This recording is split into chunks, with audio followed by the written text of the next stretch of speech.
I love it here. Alistair Mullins will miss his manufacturing job at Mazak when he retires after 41 years in the field.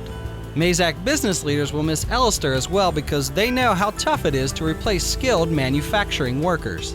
We actually have quite a few openings that are very difficult to fill. Trying to find people with technical training is extremely difficult. People such as machinists, people who are mechanical assemblers, electrical assemblers, welders, those are extremely difficult positions to fill. That skilled staffing shortage is projected to get worse here in northern Kentucky. Companies like Mazak, aerospace manufacturer MAG, construction materials manufacturer Lafarge, and Johnson Controls are desperate for skilled workers. Currently, within the 85 local advanced manufacturing companies, there are more than 600 skilled worker vacancies. In the next 10 years, that number is expected to be over 6,000. Retirements and a trend in companies moving jobs back to the United States are the cause.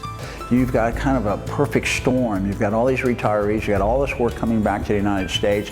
I think it creates really a good opportunity for anyone who enjoys, thinking and trying to figure things out and working with their hands and things like that. It creates a lot of opportunities for them, and that's why the compensation for these types of jobs has gone up dramatically. Within the next 5 to 7 years, you're looking at upwards of about 30% of the people that currently work on the shop floor reaching retirement age. So it's incumbent upon us as a company to continue to fill the ranks with able-bodied employees.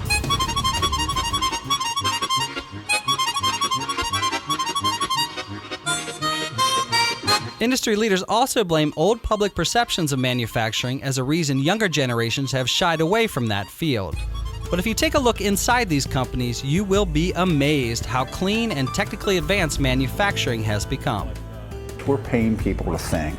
Today's technology, the old types of positions that were more manual, more sweat, working in a dark and dirty factory, those days are gone. Very clean, very high-end technology where employees are utilizing that technology, have been trained to do, for example, the programming on a lot of the machines.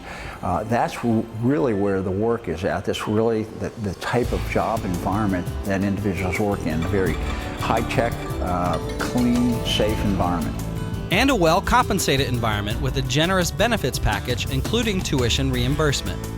The shortage of skilled workers has led to companies offering lucrative employment contracts to lure people into advanced manufacturing. For longevity, most definitely.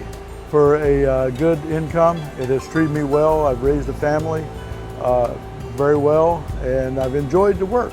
Well, I will stay here until I retire. Like I said, I started when I was 20. This is where I'm going to stay because financially I am very stable. I bought a home. I bought different vehicles on my own. Absolutely. We have a very competitive benefits program. They not only get health insurance and dental insurance coverage, but we also have a 401k program, as well as a tuition reimbursement program that's unmatched by anyone in the industry. At MAG Manufacturing, the aerospace company has returned to an older method of employee training and retention, an apprenticeship program. Tony Seymour has taken advantage of the apprenticeship program. He receives paid training, benefits, and tuition reimbursement. What I like about the apprenticeship program is the ability that I can work with a seasoned individual. I can gain knowledge and skills from them, be able to take the knowledge that they have and incorporate it into my own work. And then on top of that, I get to take classes in the evenings, get a degree while I'm at it as well, and expand my knowledge in the electrical field. Local education institutions have also shifted curriculum to help train students for the advanced manufacturing needs. Gateway College offers classes, and the Kenton County School District now offers high school students the Academies of Innovation and Technology. Interested students like sophomores Eric Floyd and Tiffany Webster spend half days at the Academy taking prep classes in engineering, high-performance production technology, and sustainable energy technology. We have a teacher teaching us and showing us how to program, how to do everything, how to do programs, how to build them, what to use, what not to use. It's a lot more hands-on. What we're trying to do in the Kendall County School District is listen even more closely to our local partners, because they're telling us that we need to produce more higher level, high skilled, critical thinkers than we are now, which has resulted in us changing our instruction and trying to provide a more rigorous curriculum.